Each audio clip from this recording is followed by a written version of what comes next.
दो केंद्रीय मंत्री नड्डा जी के जेपी नड्डा जी, जिन्होंने स्टूडेंट प्रोटेस्टर्स से भी बात की थी पहले, और उनके साथ जितेंद्र सिंह, जिन्होंने राहुल गांधी से बात की थी जब वो पीएम हाउस के बाहर धरने पर बैठे थे, दोनों सोनम वांगचुक से मिलने के लिए हॉस्पिटल में गए। और सोनम वांगचुक से मिलने के बाद उन्होंने एक जवाब में एक चिट्ठी लिखी है आज नड्डा जी को, जितेंद्र सिंह जी को। वो एक पहलू है, उसमें उन्होंने क्या बातें लिखी बहुत इंपॉर्टेंट है। राहुल गांधी ने आज प्रेस कॉन्फ्रेंस की कल के अपने धरने के बाद, और उसमें उन्होंने भी 3 मांगे अपनी रखी हैं। तो मोटे तौर पर स्टूडेंट से भी आज सरकार ने बातचीत की पेशकश की थी। ये कंफर्म किया सीजेपी के लोगों ने कि हमें पुलिस के जरिए ये मैसेज आया कि नड्डा जी के साथ आप एक बार फिर बात करना चाहें तो वो आपको आमंत्रित कर रहे हैं अपने घर पर, लेकिन उन्होंने मना कर दिया कि अब हम घर नहीं जाएंगे किसी के, या तो वो जंतर मंतर आ जाए, नहीं तो किसी न्यूट्रल वेन्यू पर बात करना चाहते हैं तो करें। फिर खबर ये भी थी कि शायद कॉन्स्टिट्यूशन क्लब में गुंजाइश है कि वहां जाकर के मुलाकात हो सकती है। मतलब तीनों फ्रंट पर या तो डिमांड्स आ गई हैं या बातचीत की एक पहल जो है या एक राह निकालने की कोशिश हो रही है। अच्छा, संसद में भी सरकार की तरफ से कहा गया कि चर्चा कर लीजिए।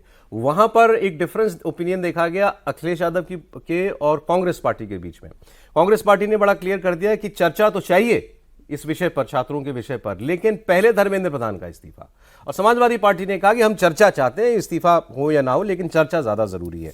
तो सर ये, लेकिन ये जो डिमांड्स राहुल गांधी ने और जो सोनम वांगचुक मतलब प्रोटेस्टर्स, उन्हीं के नेता है ना, तो उनकी स्टूडेंट्स की मतलब प्रोटेस्टर्स की डिमांड भी आ गई और पॉलिटिकल फ्रंट पर ऑपोजिशन की डिमांड भी आ गई। इसके बीच में से कोई राह निकलती हो तो उस पर हम लोग आज बात कर लेते हैं। और जंतर मंतर किसका, ये हमने इसलिए लिखा है कि राहुल गांधी आज भी जंतर मंतर नहीं गए। और कल आपने देखा था आम आदमी पार्टी ने तो साफ कहा था कि ये छात्रों के प्रदर्शन को कमजोर करने के लिए राहुल गांधी ने प्रधानमंत्री के आवास पर धरना दिया, लेकिन ऑपोजिशन के बाकी लोग जो हैं वो जंतर मंतर जा रहे हैं सिर्फ राहुल गांधी को छोड़ के। अब सर डिमांड्स ये हैं, पहले ये आपको, राहुल गांधी ने 3 डिमांड की हैं। धर्मेंद्र प्रधान का इस्तीफा, जिन्होंने बच्चों पर फोर्स यूज की पुलिस वालों ने, उन पर कार्रवाई, और प्रधानमंत्री पूरे प्रकरण के लिए माफी मांगे। ये ज्यादा इंपॉर्टेंट है जो सोनम वांगचुक लिख रहे हैं। सोनम वांगचुक ने अपनी चिट्ठी में नड्डा जी को लिखा है कि आप लोग मुझे रात को अस्पताल में आकर मिले, बहुत धन्यवाद आपका, और आपने मुझे ये अश्योरेंस दी हैं, 2 बातें आपने मुझसे कही हैं कि ये हम पॉजिटिवली कंसिडर करेंगे। एक कि हम कॉम्पनसेशन देंगे उन सारे परिवारों को जिनके बच्चों ने नीट का पेपर लीक होने की वजह से खुदकुशी कर ली। दूसरा कि आप एक मीनिंगफुल डिस्कशन करेंगे इस पर पार्लियामेंट में, अकाउंटेबिलिटी तय करेंगे, और ये इंपॉर्टेंट है, including consideration of the resignation of the education minister. मतलब आप ये कंसिडर करेंगे कि इस्तीफा भी हो सकता है या नहीं शिक्षा मंत्री का। ये आपने मुझे अस्पताल में आके बोला। पहली बात में तो बहुत इशू नहीं होना चाहिए, चलिए मुआवजे वाली बात है। दूसरे में मीनिंगफुल डिस्कशन हो, सरकार तो कह रही है डिस्कशन करना है हमें।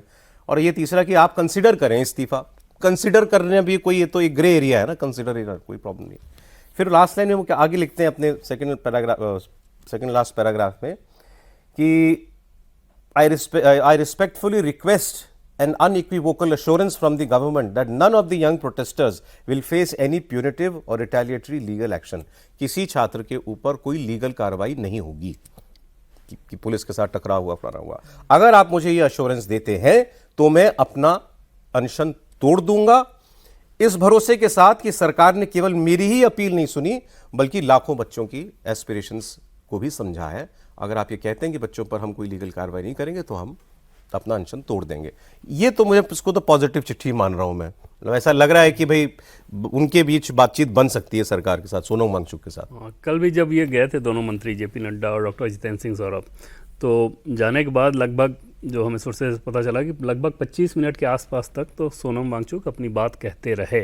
और पूरी बात जब उन्होंने कह ली तो उसके बाद फिर डॉक्टर जितेंद्र सिंह ने, उनकी पत्नी ने जो बोला था प्रोटेस्ट खत्म करने को लेकर, सोनम वांगचुक की पत्नी ने उसको निकाल के दिखाया कि आपका स्टैंड तो ये था, फिर अब ये क्या हो गया। तो बोले कि अभी भी मैं उस स्टैंड पर कायम हूँ, लेकिन मैं स्टूडेंट्स को भी छोड़ नहीं सकता, खासतौर पे जब इतना कुछ हो गया। तो वो बात समझ में आ गई सरकार के दोनों मंत्रियों को कि शायद वो एक पब्लिक पोस्टरिंग जिसे कहते हैं उसमें इस रूप में ख़राब नहीं दिखना चाहते कि स्टूडेंट्स पे लाठीचार्ज हुई और इन्होंने तुरंत समझौता कर लिया। तो उस लिहाज से वो जो सेफ एग्जिट कहें, ये चिट्ठी वैसी है।